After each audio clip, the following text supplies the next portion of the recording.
الحمد لله رب العالمين والصلاة والسلام عليك يا صفوة الأنبياء والمرسلين أما بعد فأعوذ بالله من الشيطان الرجيم بسم الله الرحمن الرحيم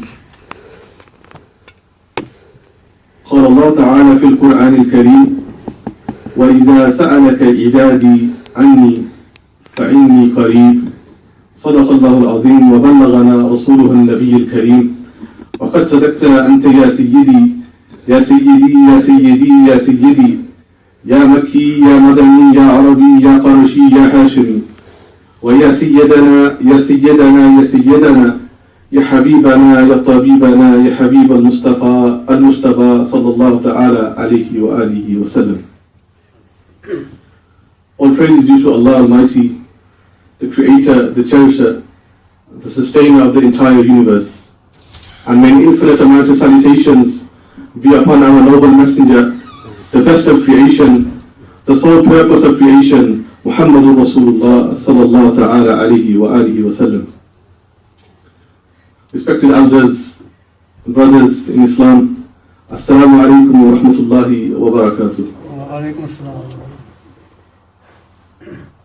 Alhamdulillah, on this blessed occasion of Jumu'atul Mubarak, we are gathered here today to celebrate Eid. The Messenger sallallahu alayhi wa sallam said that Jumu'ah is a day of Eid for the believers. The Quranic ayah that I recited before you, in which Allah Almighty addresses His beloved sallallahu alayhi wa sallam, وَإِذَا سَأَلَكَ عِبَادِي عَنِّي, that when my servants ask you about me, فَإِنِّي قَرِيب, then I am qareeb, then I am near. Many people, they question the existence of Allah. They say, how can I believe in Allah? मैं अल्लाह को कैसे मानता हूँ जब मैंने अल्लाह को कभी देखा भी नहीं है? ये एक इतराज़ है. मुल्हिदीन या atheists जो लोग हैं, those who are atheists, they question, how can I believe in a Rabb, in a creator that I've never seen? Remember, there is one principle. उलमा जानते हैं कि गायत कुर्ब गायत खफा का सबब बनता है. Meaning, the more closer something to you is, जो जितना ज्यादा करीब होता है उतना ज्यादा आंखों से ओझल हो जाता है. That which is so close to you, it becomes hidden from your eyes.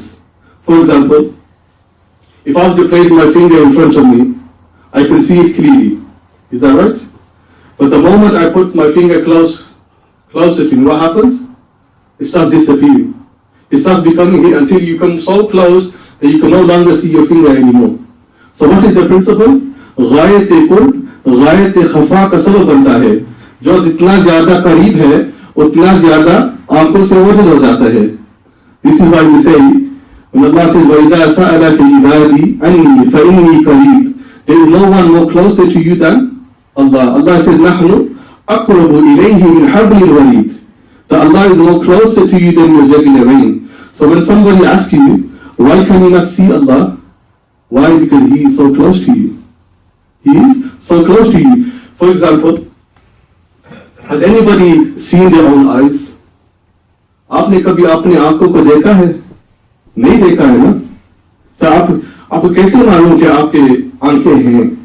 कैसे मालूम है? You know, either somebody has told you. Some people say that I know I have eyes because somebody has told me, because there's nothing more closer to you than your eyes. This is why we've never seen our own eyes, right? So if someone says, no, I know I have eyes, why? Because my mom has told me, because my dad has told me, the people around me have told me. But when you ask them, that those people who told you that you have eyes, how do they know they have eyes? Right? Even they have not seen their own eyes. Right? So they have to trust in other people's testimony, in other people's words. Right? So even though we have never seen our own eyes, but because people have told us, so many people have told us that aapke aankhein hain, that's why we did ihtimal and said, yes, I have my own eyes, even though we have not seen our own eyes. I remember Hazrat Allama Iqbal, rahimahullah, Rumi Kashmir. There once was an atheist in his gathering, once was an atheist in his time, who didn't believe in Allah, he didn't believe in God. And somebody told him to go to Allama Iqbal and he will give you the best evidence, the best dalil for the existence of Allah. So the man said, go to that house over there, and that is where Allama Iqbal lives. So he goes there, the atheist goes there, knocks on the door, and he said, are you Allama Iqbal? Allama Iqbal says, no, I'm not Allama Iqbal. Then he gets confused. Then he goes to somebody else and asks him, where does Allama Iqbal live? He points him to that same house. Then he goes to the third person and says, where does Allama Iqbal live? He goes to that same house. Then he goes to the fourth person and says, where does Allama Iqbal live? He points to that same house. And then he goes to Allama Iqbal, knocks on the door again. Allama Iqbal says, who are you? And he says, I'm an atheist. I've come to see you, Allama Iqbal. Are you Allama Iqbal? Allama Iqbal said, no. Then he said, you have to be Allama Iqbal. Why? How can so many people who never met each other, they're from different places, different times, they're all testifying to the fact that you are Allama Iqbal. You are lying. You know what Allama Iqbal said to him? They said, if I am lying, then you have done i'timad. You have trusted the words of the people to tell you that I am Allama Iqbal. Then why didn't you accept when 124,000 prophets came to you? When approximately 124,000 prophets came to you from different places and different times, and they all told you, La ilaha illallah, there is no God but Allah, but you did not believe. If you can believe that I am Allama Iqbal because a few people have said, then why can you not believe that Allah exists when 124,000 Anbiya have told you that La ilaha illallah? Now, going back to the point, remember we said the reason why we cannot see our eyes because it's so close to us. Now, some people may say, no, I don't need to trust anybody's words. I have seen my eyes. And you ask him, is in Kichod Rahat, and he says, I have seen my eyes. You ask him, where have you seen your eyes? I have seen my eyes in the Aina, in the mirror, right? Now when you ask them, okay, when you see your eyes in the mirror, so your eyes are in the mirror. If your eyes are in the mirror, then with which eyes are you looking at them with? If your eyes have gone into the mirror, then with which eyes are you looking at them with? Right? If your eyes are still here, then whose eyes are those in the mirror? That means that आईने में जो आंखें आपने देखा है वो आपकी आंखें नहीं है, वो आपने आंखें का अक्स है. This is different. One is the reflection of your eyes and one is your actual eyes. Nobody has ever seen the actual eyes. But why do we believe it? Because we have seen the reflection. So if you cannot believe in the existence of your own eyes, if you cannot see your own eyes without the wasila of the aina, if you cannot believe in your own eyes without the mediation of the mirror, then how can you see Allah without the mediation of Rasulullah sallallahu alaihi wasallam? This is why we say, Rukh Mustafa hai wo aina, कि अब ऐसा दूसरा आईना न हमारी बज़्म ख़याल में न दुकान आईना साज में. Meaning the Messenger sallallahu alaihi wasallam is that mirror that reflects the attributes of Allah. This is why the Prophet sallallahu alaihi wasallam said, Man ra'ani faqad ra'a al-haq. The one who has seen me has seen the haq. The one who has seen me has indeed seen Allah. This does not mean that Rasulullah sallallahu alaihi wasallam is Allah. We do not say he is Allah, but rather he is the reflection of the attributes of Allah. That when you look at Rasulullah, you will know that Allah exists. That's why we say the biggest dalil for La ilaha illallah, the biggest evidence for La ilaha illallah is Muhammad Rasulullah sallallahu alaihi wasallam. That when you look at the beauty of Rasulullah sallallahu alaihi wasallam and the Jamal, you cannot help but say Subhanallah. You know, Pir Mehdi Shah says, when he saw the beautiful face of Rasulullah sallallahu alaihi wasallam, he said Subhanallah, Subhanallah ma ajmalaka, ma ahsanaka, ma akmalaka. Kithe mehre Ali, kithe teri sana, gustaq akhiyan, kithe jariya. So he says that when I see Rasulullah sallallahu alaihi wasallam, I cannot help but say they exist Allah. In the time of Rasulullah sallallahu alaihi wasallam, one time Rasulullah sallallahu alaihi wasallam was walking, and they saw a red camel. And you know, the ulama know that a red camel is very expensive. Surk ऊंट बहुत कीमती होता है, और हुजूर को सुर्ख ऊंट को पसंद आ गया, राइट? और कितना खुशनसीब ऊंट है जो हुजूर को पसंद आ गया. You know, the red camel, the Prophet sallallahu alaihi wasallam, it was a group of people, and the Rasulullah sallallahu alaihi wasallam went to the leader and asked him that, I want to buy your red camel.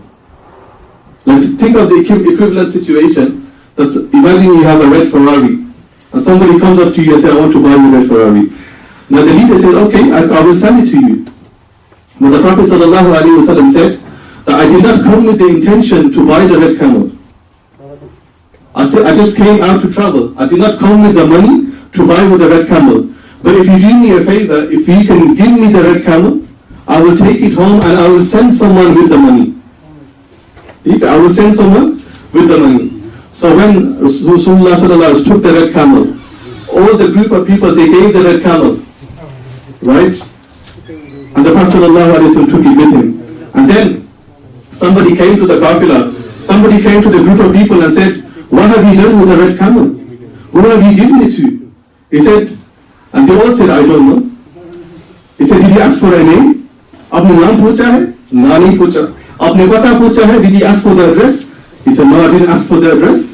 Then said, how can you give such an expensive red camel to someone that you don't know his name, you don't know where he's from, you don't know where his address is, you don't know even his surname, nor did he give any damana, nor did he give any guarantee, but you have gave your red camel, a very expensive red camel, to someone that you don't even know if he's going to pay you. Right? So they were asking, they said, why didn't we ask for anything? But the man said that I was so lost in his beautiful words that when जब वो बोलता है ऐसा लगता है कि फूल निकलते थे. When he was speaking, it was as if the flowers were coming out of his mouth. I was so lost in his words. उन्हीं की वो माया समन है, उन्हीं का जलवा चमन चमन है, उन्हीं की गुलशन महक रहे हैं, उन्हीं की रंगत गुलाब में. Right? So when he used to speak, it was as if flowers were being created. And then they asked someone, what about you? What were you doing? How come you didn't ask where he's from? What's his name? How come you didn't ask for any guarantee? He said, I was lost in his beautiful hair. I was lost in his beautiful hair. मुझे मेहरमा से काम किया, तेरे नक्शे पा पे मैं हूँ फिदा. मुझे क्या रिहाई के वास्ता तेरी जुल्फ के मैं असीर हूँ.